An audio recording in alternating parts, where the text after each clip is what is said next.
I'm August Decker, and I'm the second affirmative. So student loan debt is a huge burden on American students after they graduate. As they enter the workforce, they're already behind, which makes them less competitive internationally. According to Ellen Anderson at collegerecord.com, students from other countries that have tuition-free college have that luxury. Most of their loans come from living expenses and books. Without the weight of student loan debt, more college graduates might buy houses rather than renting apartments. They might buy cars, spend more on healthy food, travel more. In essence, they contribute more to the economy. By contributing more to the economy, they raise more tax revenue and benefit the country and the state. That tax revenue can also be used to funnel back into their own education. Basically, as they succeed in life better and get better jobs, they cost less for the government in terms of welfare and whatnot. And the taxes that they raise by what they purchase also goes to fund their education. In the United States, we spend a tremendous amount on education already, especially post-secondary education. According to Deborah Kerfis with StudentDebtRelief.us, the United States spends about 1.36% of our GDP on post-secondary education. Finland spends 2.08%, Norway spends 1.96%, and Germany spends 1.35%. So the difference is that those three countries, other than the United States, have tuition-free college, and they pay just as much, if not a little bit more, than we do in terms of post-secondary education. So all the money that we spend usually goes towards the grants and the government grants and loans that are available to students, but it doesn't cost that much more to actually make the college tuition free, which would greatly benefit students.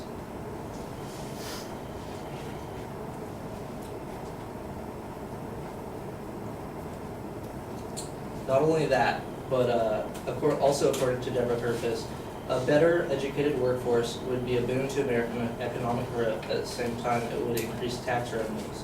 In addition, if more people can get good jobs, it would reduce other forms of public assistance. This would also save the government money and could be used to further fund their education. The increased tax revenues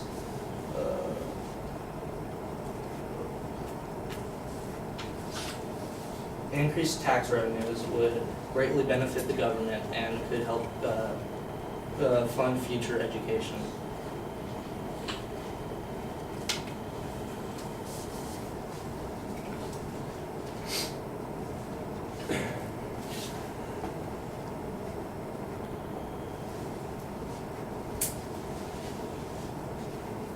Not only that,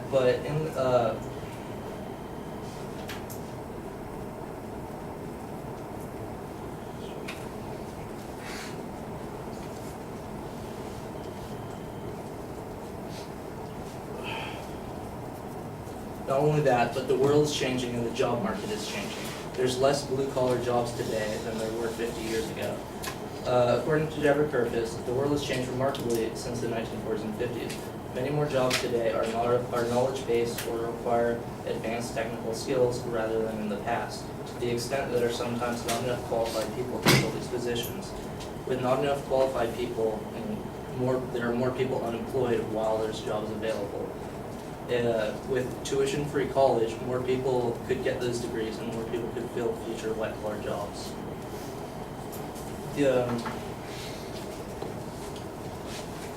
It's been brought up that the United States government already spends tremendous amounts of money in providing student loans and grants to students who require it.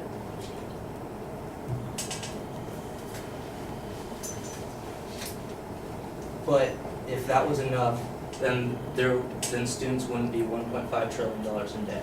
According to Zach Friedman with Forbes magazine, student loan debt is now the second highest consumer debt category, behind only mortgage debt and higher than both credit card and auto loans.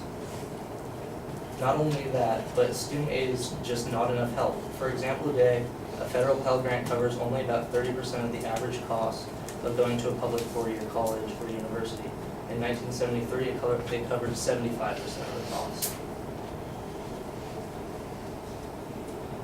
The government is spending tremendous amounts of money in an attempt to help students pay for college, but they're doing it in the wrong way. These loans don't really help in the long term. They put students in debt and put them at a disadvantage once they enter the workforce, which is why college tuition should be free.